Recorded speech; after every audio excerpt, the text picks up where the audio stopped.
आप देखिए कि 1968 25 फरवरी 1968 में एक इटालियन महिला से भारत के प्रधानमंत्री के बेटे की शादी होती है, और ये शादी होती है और उसके बाद वो महिला हिंदुस्तान आ जाती है। और सब जानते हैं कि उस महिला के पिताजी क्या थे, नाजी की फोर्स में थे, तमाम सारी बातें हैं, मैं उस पर नहीं जाना चाहता।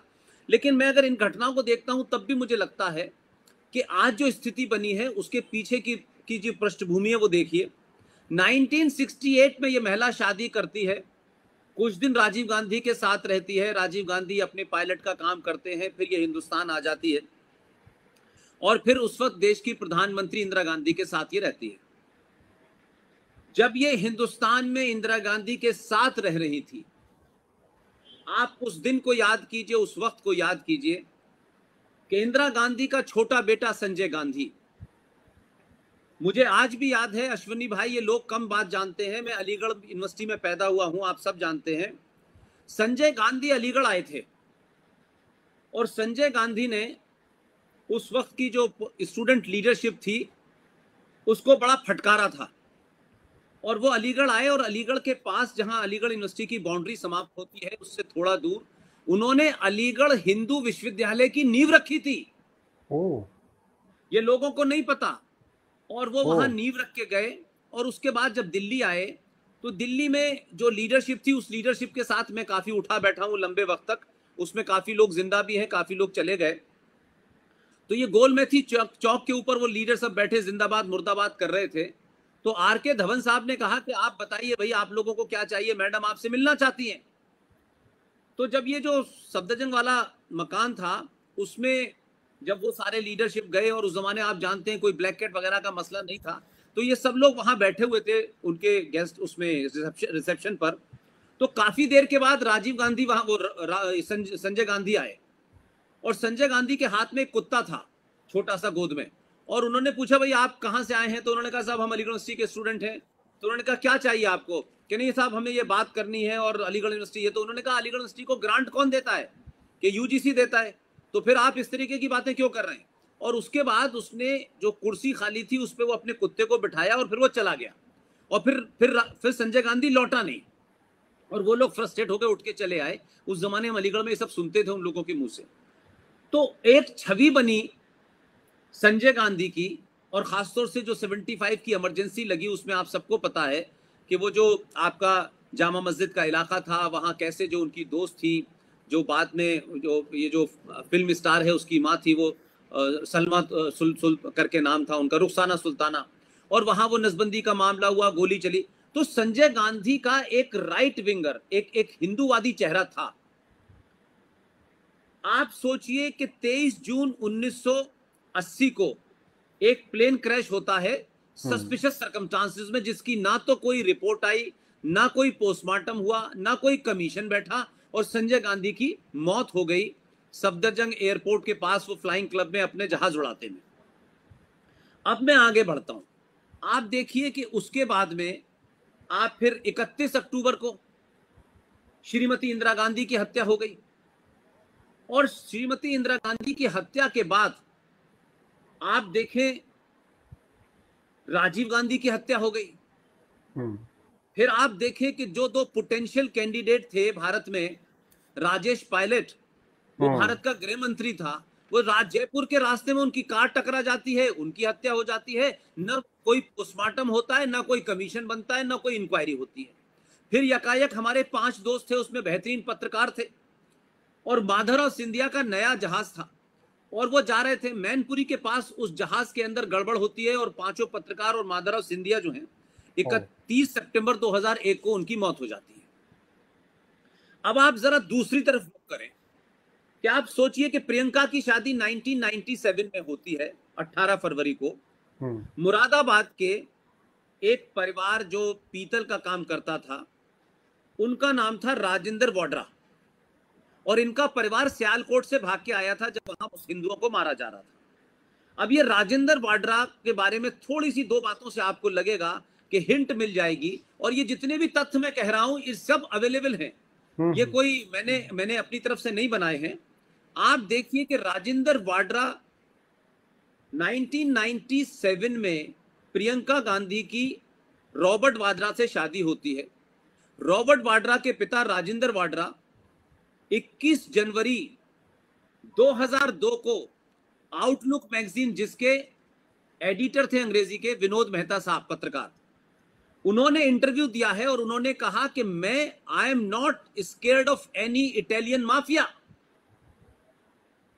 वो ये कहते हैं कि मैं किसी इटालियन माफिया से डरता नहीं हूं, ये उन्होंने कहा है। अब राजेंद्र वाड्रा की पत्नी कौन है ये किसी को नहीं पता, जो आज जीवित है। उनकी पत्नी का नाम था मॉरीन वाड्रा, जो स्कॉटलैंड की रहने वाली थी।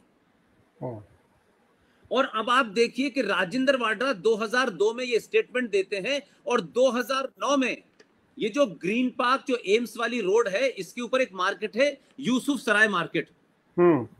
इस यूसुफ सराय मार्केट के एक छोटे से होटल में फंदा लगा करके उनकी शरीर लटका हुआ पंखे से मिला 2009 में। अब वो मर जाते हैं। फिर रॉबर्ट वाड्रा अपने परिवार से दूर हो जाते हैं और फिर रॉबर्ट वाड्रा के भाई, उनकी बहन 2001 में उनकी बहन कार से एक्सीडेंट में मारी जाती है, यानी प्रियंका की नंद। फिर 2003 में प्रियंका गांधी के देवर रिचर्ड सुसाइड कर लेते हैं। यह हत्याओं का सिलसिला रुका नहीं। मेरा सिर्फ इतना कहना है कि सबकी हत्याएं हो गई, पिता की हो गई, बहन की हो गई, भाई की हो गई, कोई परवाह। सिर्फ स्कॉटलैंड यार्ड की उस लेडी जो उसकी वाटर की मां है वो सुरक्षित है। और ये दोनों के बीच में बड़े अब इस पृष्ठभूमि में इस महिला ने अपना राजनीतिक जिस तरीके से एम्पायर को फैलाया और किस तरीके से ये महसूस दिया कि ये तो गांधी उनकी बहू है, उनकी बहू है। और राजीव गांधी की हत्या का एक और नग्न सच बताता हूं मैं कि जिस दिन राजीव गांधी की हत्या हुई है, उस हत्या के दिन 21 मई 1991 में हुई। अश्वनी भाई, हम तमाम लोग साधारण परिवार के हैं और रॉबर्ट वाड्रा भी बड़े साधारण परिवार का था।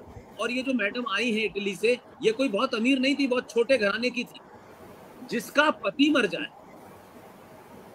उस घर में महीनों में समझता हूं कि लोग अपने होशो हवास में नहीं रहते, कम से कम पत्नी तो नहीं रहती। 21 मई 1991 को राजीव गांधी की बम ब्लास्ट में हत्या होती है और उसके बाद पूरे देश में मातम छा जाता है, सब कुछ होता है। लेकिन कमाल की बात देखिए, 21 मई से 21 जून के बीच में मात्र एक महीना है। 21 मई 1991 में बम ब्लास्ट में राजीव गांधी की हत्या होती है और मात्र एक महीने में 21 जून 1991 में राजीव गांधी फाउंडेशन बन जाती है। और उसमें चिदम्बरम ट्रस्टी है, उसमें सोनिया ट्रस्टी है, उसमें प्रियंका ट्रस्टी है, उसमें राहुल ट्रस्टी है। यकायक एक महीने में आपको लगता है कि कोई साधारण परिवारों में या एक महीने में पति की डेथ हो और उसका अभी 13वीं न हुई हो और आपने भारत की जो जितनी व्यवस्था है उसमें एक महीने में आपने एक फाउंडेशन भी खड़ी कर दी। हम लोग बनाए तो महीनों लग जाते हैं, ये कागज लाइए, वो कागज लाइए।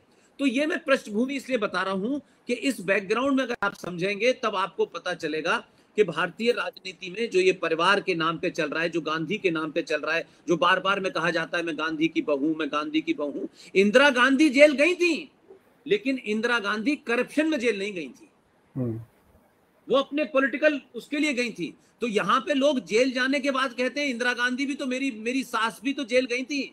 इंदिरा गांधी ने चोरी नहीं की थी, पैसे का करप्शन नहीं था उनके ऊपर।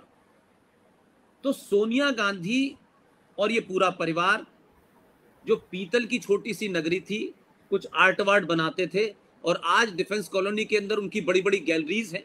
और आप जानते हैं कि आर्ट का एक बड़ा जबरदस्त माफिया ये है कि आप आर्ट बनाइए, ड्राइंग बनाइए। मैंने सुना था क्या कहते हैं कि वो एक जो हमारे केरल के मंत्री थे, वो शायद सिविल एविएशन मिनिस्टर थे, उनकी पत्नी बड़ी बड़ी पेंटिंग बनाती थी और एयर इंडिया करोड़ों में खरीदता था। तो ये बहुत पुराना सिस्टम है। अब रही बात जो आपने कहा कि खासतौर से बहुत सारे लीडर्स की बात है, महाराष्ट्र में भी कई ऐसे लीडर हैं जो कांग्रेस में थे, बाद में चले गए, वो भी दलदल में फंसे हुए हैं और बहुत खुले घूम रहे हैं। लेकिन सवाल यह है कि आखिर इस परिवार के बारे में सवाल उठाने वाले लोग क्यों गायब होते रहे हैं? क्यों भारत की व्यवस्था डरती है, क्यों भारत का जुडिशरी डरता है, क्यों भारत की संसद डरती है कि जब भी कोई बात आती है तो यकायक इधर उधर की बातें होने लगती हैं और इतना हंगामा क्रिएट कर दिया जाता है कि जो एजेंसीज होती हैं वो बड़ा डर डर के सवाल करती हैं।